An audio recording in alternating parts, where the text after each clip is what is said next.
Anyway, let me put it in full screen, right? Yeah, it's visible full screen. Thank you very much. तो I think मैं थोड़ा सा ही बात करना चाहता हूँ because there are many speakers, but मैं हमेशा बोलता हूँ कि आप लोगों को अगर कोई भी क्वेश्चन हो, कोई भी सवाल हो, कुछ भी क्लियर नहीं हो तो कभी भी आप मिलिंद जी को पूछिए या मनीषा जी को पूछिए या उनके थ्रू मेरे को पूछिए, तो I am always available to because ये बात तो सही है कि प्रोटीन बेचना भी इतना आसान नहीं है, प्रोटीन को समझाना भी इतना आसान नहीं है, बिकॉज हमने बहुत बार बहुत सारे कंज्यूमर रिसर्च जिसको बोलते हैं हम, मतलब एक रूम में मतलब कंज्यूमर को बुला के पूछते हैं और दूसरे साइड से एक दूसरे रूम में हम टीवी में उनको देखते हैं कि वो क्या बोल रहे हैं, कि हम लोग कुछ सवालात करते हैं कि प्रोटीन किस प्रोडक्ट में मिलता है वगैरह वगैरह वगैरह। बट मैंने 10 साल पहले और मेरे ख्याल से लगभग 5 साल पहले एक ऐसा रिसर्च में मैं था, और लोगों को लगता है कि जो भी अच्छा फूड है उसमें प्रोटीन मिलता है। तो लोग बोलते हैं गाजर में प्रोटीन है, पालक में प्रोटीन है, मूली में प्रोटीन है, मतलब whichever is good for health they say that contains protein, but protein सब चीजों में नहीं है और राइट चीज ही आपको खाना चाहिए टू गेट प्रोटीन। एनीवे, तो मेरे को थोड़ा आपके सोया प्रोटीन के बारे में कभी कभी देयर आर सम मिथ्स जो कि काल्पनिक है, जो कि रियलिटी नहीं है, तो मैं उसके बारे में थोड़ा सा बोलूंगा।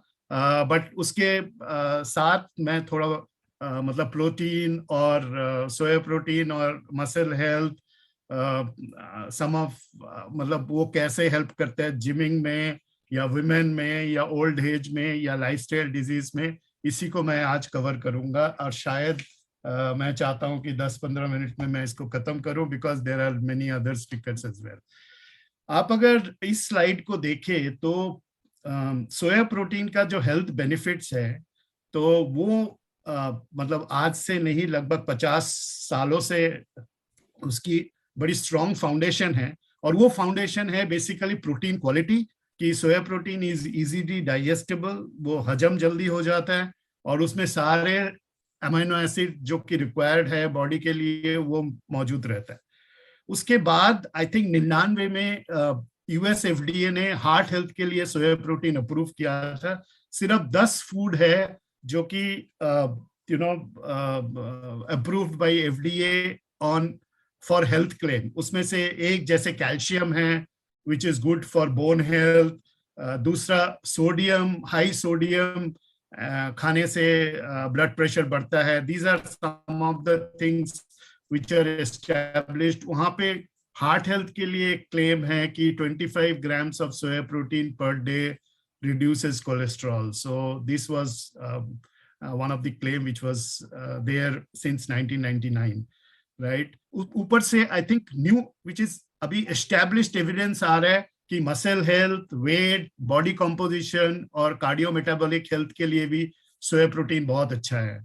और नई चीज जिसमें काम हो रहा है it is basically the gut health, the kidney health, glucose management and liver health. इन सब में soya protein is proving to be good. So basic foundation तो स्ट्रॉन्ग है about heart health and protein quality.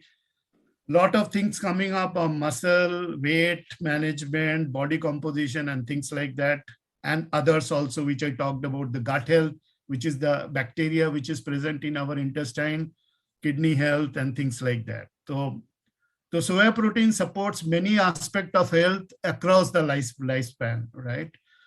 तो दो चार चीजें मैं इसी संदर्भ में बताता हूं कि soya protein supports liver health. तो non alcoholic fatty liver disease बहुत लोगों को होता है और इसके लिए soya protein is suppose to be good. There are lot of references, lot of research going on. Microbial diversity, so आपके गट हेल्थ और इंटेस्टाइन में जो माइक्रोब होते हैं, बहुत लोग आजकल प्रोबायोटिक वगैरह वगैरह खाते हैं, तो उसमें भी soya protein based diet help in microbial diversity in your gut. और दुनिया का कहना है कि हमारी सब कुछ पेट से ही शुरू होता है, जो भी प्रॉब्लम है, हेल्थ और मेडिकल प्रॉब्लम वगैरह वगैरह वगैरह। सोया प्रोटीन बेस्ड डाइट में slow the progression of chronic kidney disease. So बहुत लोग आप लोग देखते हैं कि किडनी डिजीज में सफर करते हैं, एंड उनके लिए soya protein is a very good source of protein than the animal protein which is a plant based. So ये kidney disease और lipid profile, reducing blood pressure, blood glucose level, ये सब कम करता है सोया प्रोटीन बेस्ड डाइट अगर आप लेंगे तो। Soya protein itself is a very low glycemic index वाली फूड है। इसका glycemic index is 18 compare to glucose which is 100। So कहीं पे भी आप कोई भी डाइट में अगर सोया प्रोटीन आप यूज करेंगे, आपका प्रोडक्ट, आपका जो फिनिश प्रोडक्ट और जो भी आप प्रोडक्ट बना रहे हैं, जो भी खाने में यूज कर रहा है, आटा में यूज कर रहा है या शेक यूज कर रहा है, आपका ग्लाइसेमिक इंडेक्स कम करेगा। और सिमिलरली वही मेटाबॉलिक सिंड्रोम जो आजकल की बहुत सारे लाइफस्टाइल डिजीजेस है, since soya protein is a plant based protein, it support all health and wellness, particularly helping to manage metabolic syndrome like high blood pressure, high sugar, unhealthy cholesterol. तो मैंने तो बोला ही आपको कि हार्ट हेल्थ में इनका soya protein का एक क्लेम भी है, 25 grams of soya protein per day reduce cholesterol and also access fat in the abdomen and things like that. Another thing is जो कि मसल के बारे में बहुत आज चर्चा हो रही है, बताया जा रहा है कि it is helps in preserving ageing muscle. आप देखेंगे that sometime old people in our home, our parents, our relatives and all, चलने में दिक्कत आता है तो ज्यादातर लोग नी सर्जरी वगैरह करते हैं, but then the muscle which support those knees and all and it is called sarcopenia। तो वहां पे अगर मसल का लॉस हो जाए तो आप जितने भी चीजें करें, it doesn't work that very well. So आप कभी-कभी देखेंगे कि घुटने का सर्जरी होने के बाद भी the person is not able to walk very well and things like that. So muscle health के लिए इनफैक्ट अभी बताया जा रहा है कि जैसे जैसे आपका एज बढ़ेगा, you should have consume more protein. So ज्यादातर लोग क्या करते हैं, when they get old, they consume only one roti, थोड़ा सा चावल और things like that, but उनको खाना बहुत जरूरी है और प्रोटीन के साथ। इनफैक्ट कुछ रिसर्च अभी बता रहे कि जैसे आप ओल्ड होंगे तो protein requirement is getting doubled, so things like that. लेकिन सोया प्रोटीन आप देखेंगे कि it support all across the age group. soya formulas are infant formula which is fortified with vitamin and minerals for nutrition, for growth and development. अगर आप सोया milk खाते हैं which is good for children who can not digest mother's milk और lactose intolerant होते हैं, उन ऐसे बच्चों के लिए soya protein in exercise program can help preserve lean muscle mass, so in weight management, in early life and child nutrition, and you have product for child nutrition as I heard, and then sports nutrition and active lifestyle maybe soya protein calorie control diet can help weight management by helping you feel fuller. तो अगर आप high protein वाले shake या food लेंगे तो उसके बाद आपको भूख कम लगेगा, तो ऑब्वियसली आप जो अगला खाना खाएंगे वो कम खाएंगे, so that is why you can lose weight and you can still feel full. I think ये प्रोडक्ट आपके पास है, combination of soya protein way and casein helps to build and maintain muscle mass while providing all the essential amino acid and nutrients. I think Pro Diet Shake contains all of this. And then I told about 25 grams of soya protein per day reduces LDL cholesterol, triglyceride, and all those things which reduce your risk of cardiovascular disease. So basically early life, say child nutrition, weight management, sports nutrition, healthy living, healthy aging, सबके लिए soya protein is a great product, right? And if you, आप अगर देखेंगे कि मैंने जो बोला अभी कि शुरू में आप सोया प्रोटीन लेंगे तो वो शॉर्ट टर्म के लिए आपको सैटिस्फैक्शन देगा, उसका मतलब आप खाना कम खाएंगे नेक्स्ट मील, उसके बाद you will get the benefit of weight loss because आप खाना कम खाएंगे, कैलोरी इंटेक कम होगा, तो आपका वेट लॉस होगा, और उसके बाद आप देखेंगे कि आपका वेट मेंटेन होगा, so in long term. And further if you continue to take it for longer period, आपके सारे actually overall cardio metabolic health will improve with plant protein. So ये आई मीन तिलोक जी ने भी अभी बोला, टीसी सर ने, कि it's a long term, it is not one sale, you continue to eat it or drink it and you will get there are a lot of medical this is मतलब science और research के साथ है. I am not going into this, but you will see that जिन group ने soya protein खाया, उनका abdominal fat कम हुआ, उनका प्लाज्मा ग्लूकोज लेवल कम हुआ, प्लाज्मा कोलेस्ट्रॉल कम हुआ, तो इंसुलिन सेंसिटिविटी बढ़ा. So there are lot of research on this. So it is not that कि सिर्फ मतलब बेचने के लिए बोला जा रहा है. मैं ये बोलना चाहता हूँ क्योंकि सोया प्रोटीन मिल्क प्रोटीन के साथ compete करता है, तो lot of research is done on soya protein so that it is said as good as milk. And agar muscle health, again, skeletal muscle is important in optimizing overall health and well-being. Exercise और उसके साथ protein खाना बहुत जरूरी है.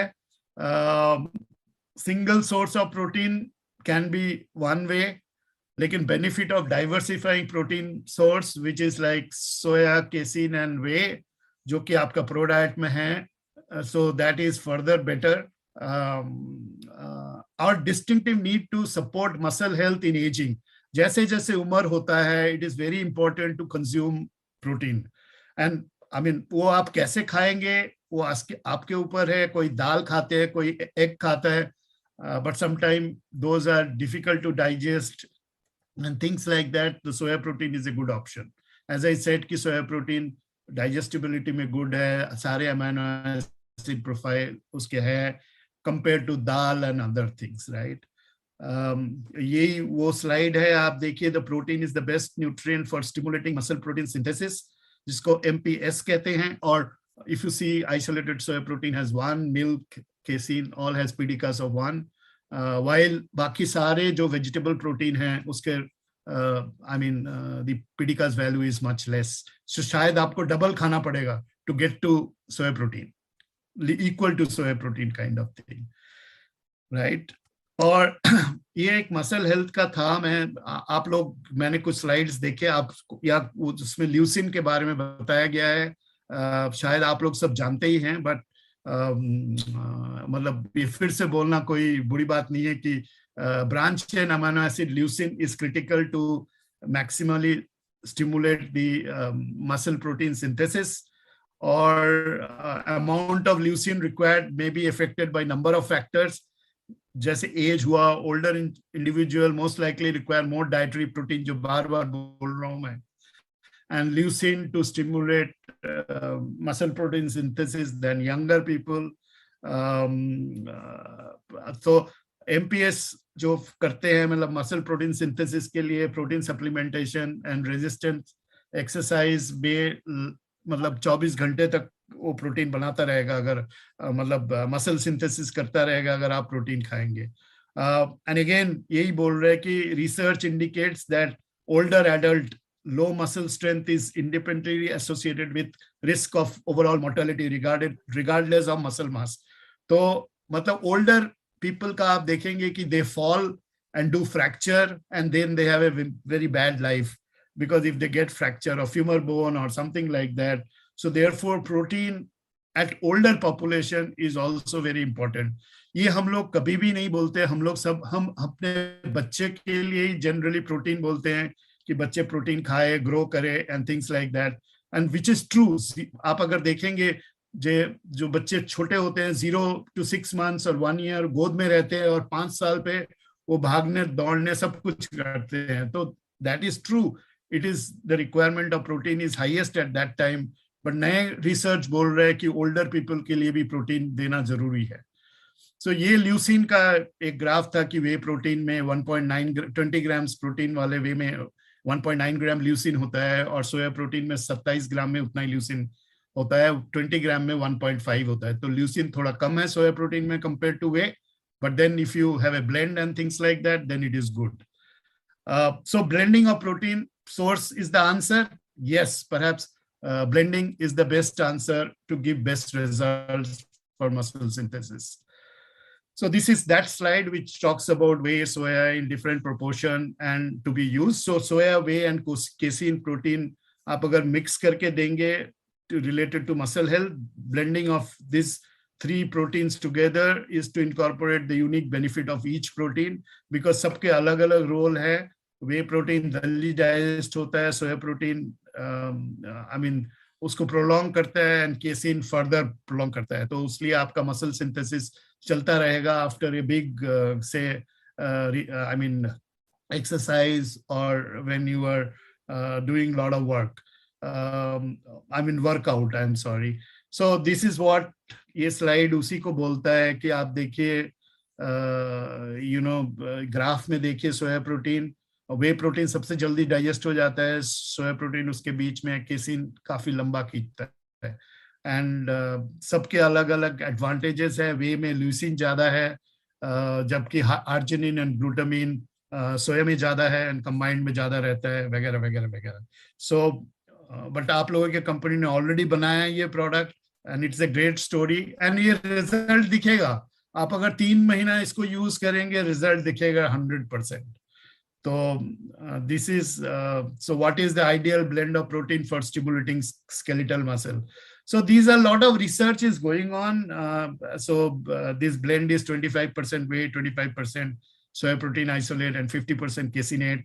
And there are a lot of clinical studies वगैरह हुए हैं. मैं इसमें जाना नहीं चाहता हूँ because आपके पास already ये product है और आप बेच सकते हैं and you will see that the muscle synthesis is much better when it is in a combined form, right? ये देखिए ये एक स्लाइड है जो कि बोल रहा है कि ओल्डर एज पॉपुलेशन में सर्कोपेनिया जो होता है, जो मसल का लॉस होता है. तो इफ यू सी यहाँ पे क्या बताया जा रहा है कि आफ्टर द एज ऑफ 30 साल होने के बाद ही we actually 3 to 8% reduction in lean muscle हो जाता है. एंड उसका वजह से क्या होता है, it affects about 30% individual about 60 years of age, more than 50% of those are 80 years of age. So older people with sarcopenia का मतलब है मसल बड़ा वीक है, मसल में स्ट्रेंथ नहीं है. तो मसल जो बोन को होल्ड करता है उसका भी उसके पास एबिलिटी नहीं है. And you will see as you grow old आपके मसल लटकते हैं. It is not that firm that it used to be and things like that. And it has a higher risk of disability by 1.5 to 4.6. तो लोग गिर जाते हैं, falling down accounted for more than half of the accidental death in people older than 65 years. ये हम हमारे family में देखते हैं, हमारे नेबरहुड में देखते हैं कि गिर पड़े और सर्जरी हुआ. Sometime it is successful, sometime it is not, and it all depends upon किस एज में आप गिर रहे हैं.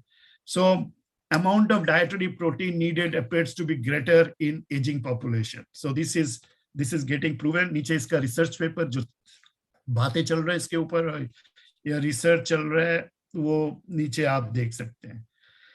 Right? So again, soya protein improves the gut microflora जो मैंने पहले भी बोला. Blood lipid level and insulin sensitivity. It is good for diabetic. Weight management करता है. It is good for kidney disease. It is good for muscle. It is good for liver health as well, for metabolism on fat in the liver. बहुत लोगों का fatty liver होता है और उसके लिए भी soya protein अच्छा है. These are new research. So, but there are some misinformation or concern or apprehension about soya protein also. मैंने 2-4 स्लाइड उसका डाला है. ये तो सोया प्रोटीन, सोयाबीन का कॉम्पोजिशन है. तो सोया प्रोटीन में कुछ एंटी न्यूट्रिशनल फैक्टर्स भी है. कभी कोई आपको पूछ सकता है बट वो हीटिंग और प्रोसेसिंग में वो चला जाता है. And so there is a compound in soya protein called isoflavone. So the question is that do isoflavone in soya food act as estrogen in the body, causing hormone disbalance and health issues?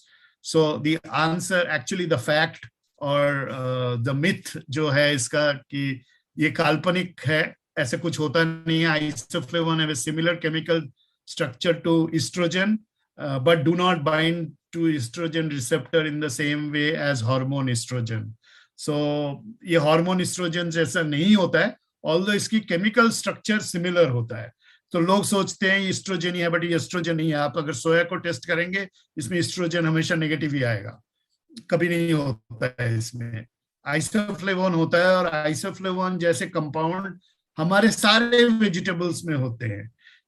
जो vegetables हम रोज का खाना खाते हैं, I mean the isoflavone in soya food act as the estrogen in the body, causing hormone disbalance. So वही मैंने अभी बोला कि ये false assumption है, इसमें कोई सच्चाई नहीं है.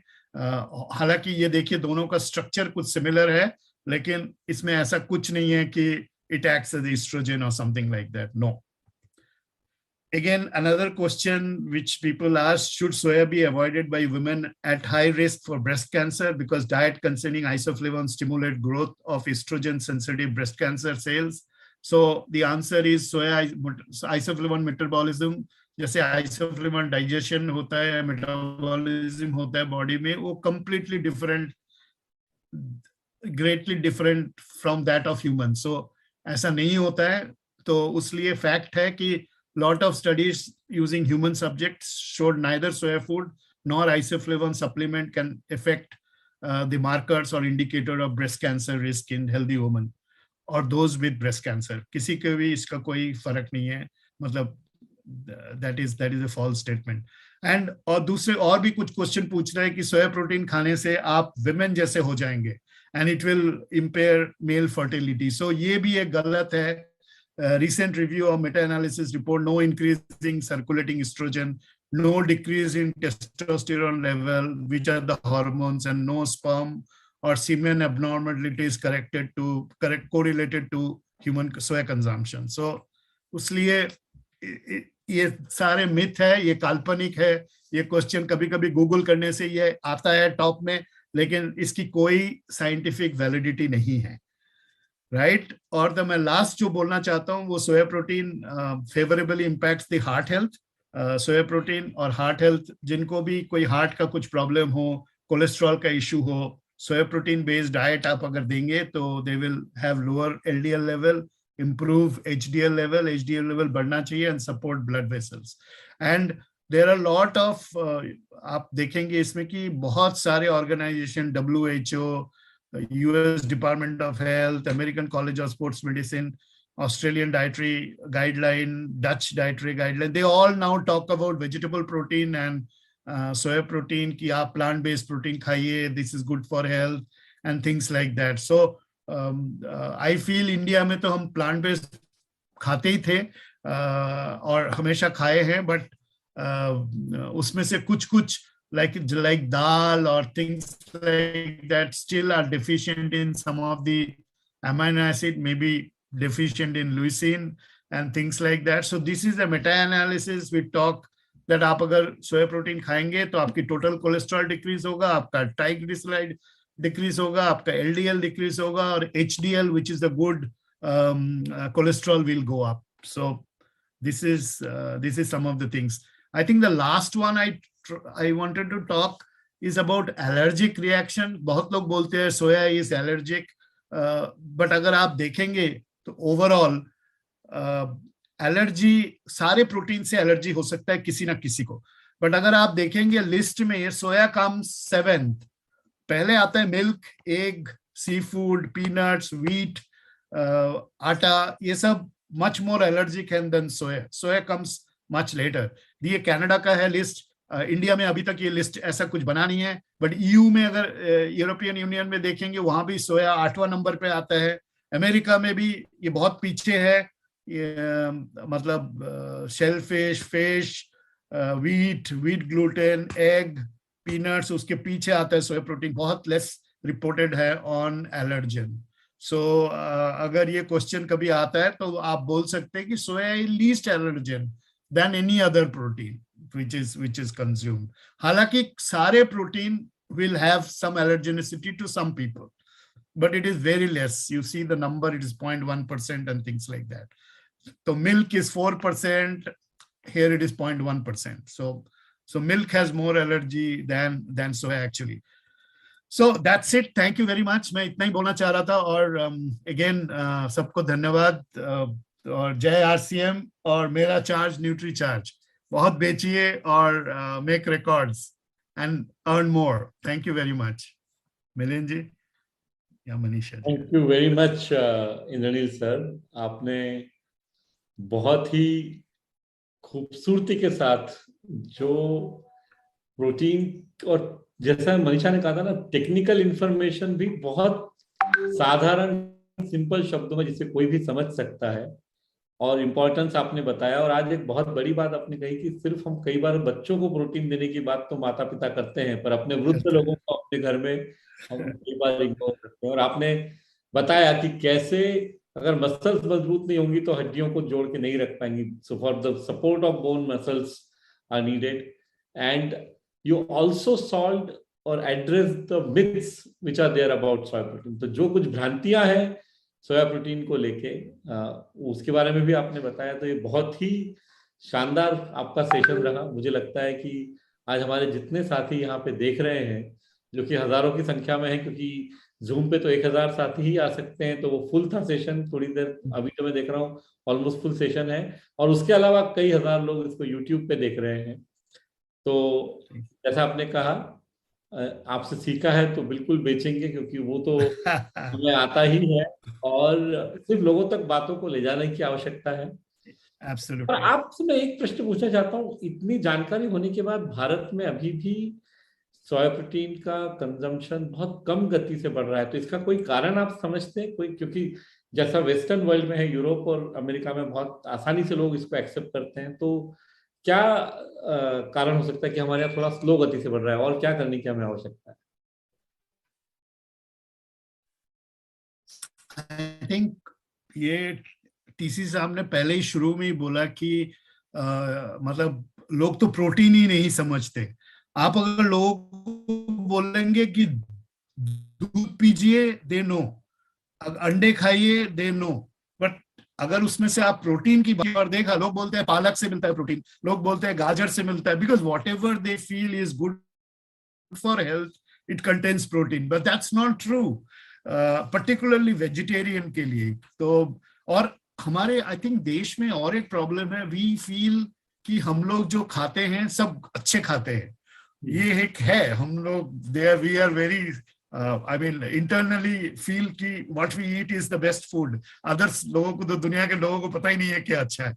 तीसरी चीज मैं बोलूंगा कि शायद soya is a new crop in India, 1970 में ही ये आया था इंडिया में कल्टीवेशन के लिए। तो और जो ये कंपनीज जो मध्य प्रदेश के थे, शायद कुछ लोग मध्य प्रदेश के भी होंगे यहाँ, उन्होंने सोया को कभी भी, हाँ आप इंदौर से हैं, तो इन्होंने मतलब जो भी प्रोसेसर्स थे या एंटरप्रेनर थे, इन्होंने सोयाबीन को सिर्फ सोया ऑयल के उसी से देखा है कि 20% ऑयल है, बट जो 40% प्रोटीन है उनको उन्होंने देखा ही नहीं।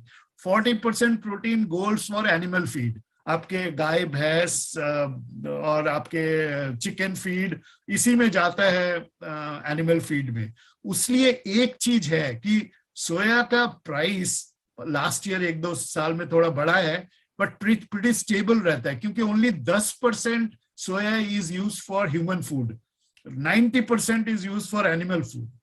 So उसीलिए I mean we used to always say कि सोया का प्राइस मिल्क प्राइस के हिसाब से हमेशा स्टेबल रहता है। मिल्क आप देखेंगे अभी भी बहुत हाई प्राइसेस है, मिल्क का बहुत फ्लैक्चुएट कर रहा है। सारे डेयरीज विंटर के टाइम में दूध का प्राइस बढ़ा रहा है। हम लोग तो घर पे दूध खरीदते हैं, आप देखेंगे 1-2 रुपए लीटर बढ़ाया है। तो इसीलिए, और मिल्क का जो इंडिया में जो माने ऑरा है, वो तो हमारे मथुरा के श्री कृष्ण के टाइम से चल ही रहा है। तो उसमें फाइट करना तो दूध से मुश्किल है, बट ये आप जो बोल रहे हैं ये कि आपस में बात करके, because that is the only way we can create awareness and people will consume. तो that is the thing, and word of mouth is the best way to sell protein. वो टीसी साहब ने भी शुरू में बोला है कि वर्ड ऑफ माउथ, एक जने खाएंगे 2 जने बोलेंगे और अच्छा है, ये डेफिनेटली है। और हम लोग दूसरे के बात ज्यादा सुनते हैं कि आप बोलेंगे मेरे बेटे को ये हुआ, मेरा बेटा रेस में फर्स्ट आने लग गया है, पहले सेकंड आता था, पढ़ाई में वो अच्छा कर रहा है। ये सब जब आप एक दूसरे से बात करेंगे, then people will consume it. So that